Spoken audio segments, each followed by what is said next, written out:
আশাপূর্ণা দেবীর লেখা সবচেয়ে ভালো। আজ তোমাদের শোনাবো একটা ছোট গল্প। এই গল্পে দেখা যাচ্ছে যে একটা বাচ্চা ছেলে তার মায়ের সঙ্গে প্রতিদিন ভিক্ষা করতে বেরোয়। কোনো দিন তাদের খাওয়া জোটে, কোনো দিন জোটে না। একদিন হঠাৎই ছেলেটি একটি 1 টাকার নোট কুড়িয়ে পায়। সে টাকাটি কিভাবে খরচা করবে তা নিয়ে অনেক চিন্তা ভাবনা করতে থাকে সে। শেষ পর্যন্ত সে সেই টাকাটি আর একটা ভিক্ষা করতে আসা ছেলের হাতে তুলে দেয়। তার কাছে এটি সবচেয়ে ভালো কাজ। তাহলে এসো এবার গল্পটা শুরু করা যাক। ছেলেটা সব দিনের মতোই আজও মার সঙ্গে ভিক্ষে বেরিয়েছিল। তার মায়ের শিক্ষা মতোই একঘেয়ে বলে চলেছিল, গরিবকে দয়া করুন বাবু।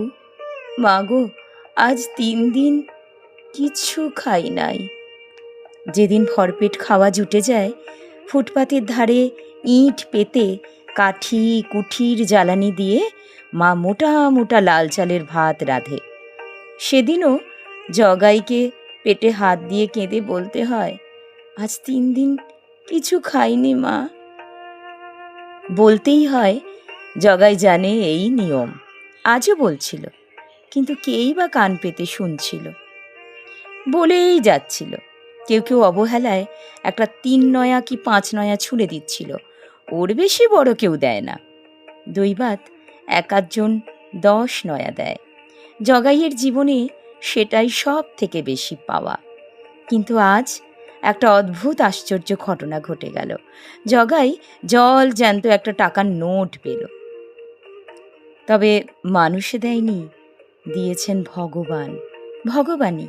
হাঁটতে হাঁটতে একটা খাবারের দোকানের দিকে তাকাতে গিয়ে মায়ের থেকে একটু পিছিয়ে পড়েছিল। হঠাৎ পায়ের কাছে তাকিয়ে দেখল আস্ত 1 টাকার নোট এমনি পড়ে আছে। নিশ্চয়ই কারো পকেট থেকে পড়ে গেছে। দেখেই প্রথমটা বেশ একটু ভয় পেয়ে গেল জগাই, কিন্তু কুড়িয়ে না নিয়েও পারা যায় না। আস্তে পায়ের তলায় চেপে সাবধানে কুড়িয়ে নিল। তবু তার বুক ঠিপ ঠিপ করতে লাগলো, যেন চুরি করে ধরা পড়ে গেছে।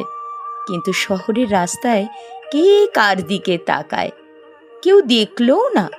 বড় রাস্তা ছেড়ে সরে গিয়ে জগাই একটা গলির মধ্যে ঢুকে ভালো করে দেখে নিল নোটটা সত্যিই কিনা। অনেকক্ষণ ধরে দেখল, সত্যি বটে। এখন জগাইয়ের শুরু হলো ভাবনা, দারুণ ভাবনা। টাকাটা দিয়ে জগাই করবে কি? মাকে দেবে, যেমন সবসময় ওই নয়া পয়সাগুলো দেয়। কিন্তু মার হাতে দিলেই তো হয়ে গেল। মা তক্ষুনি আঁচলে বেঁধে ফেলবে।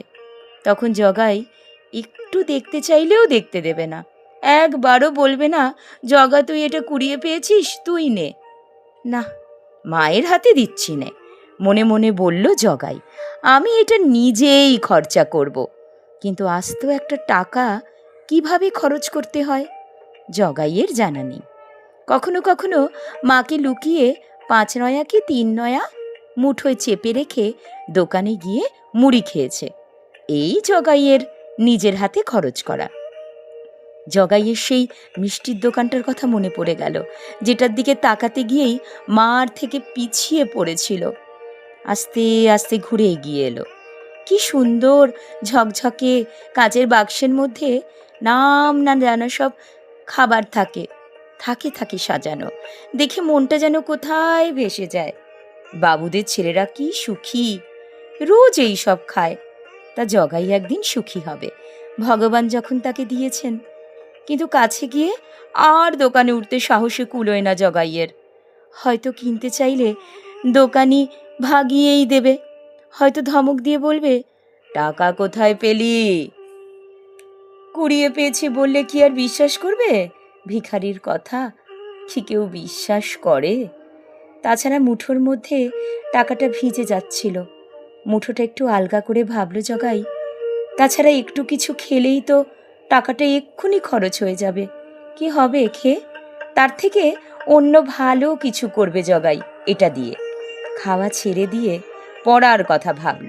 কি বিচ্ছিরি ছেঁড়া একটা প্যান্ট তার, কবে মা কোন বাড়ি থেকে চেয়ে এনে পড়তে দিয়েছিল। কিন্তু একটা টাকায় তো আর একটা নতুন হাফ প্যান্ট হয় না। বোকা হলেও এটুকু জানে জগাই, অতএব খাওয়া আর পড়া দুটোই বাদ। তাহলে ক্রমশ জগাইয়ের ইচ্ছে হতে থাকে কখনো যা করেনি সেই রকম কিছু করবে সে। বসে বসে ভাবতে থাকে জগাই, জীবনে কি সে কখনো করেনি? তা ভাবতে গেলে জগতের কোনো কিছুই তো কখনো করতে পারেনি। এই যে পৃথিবীতে লোক এত খাচ্ছে, জীবনে কি সে কখনো করেনি?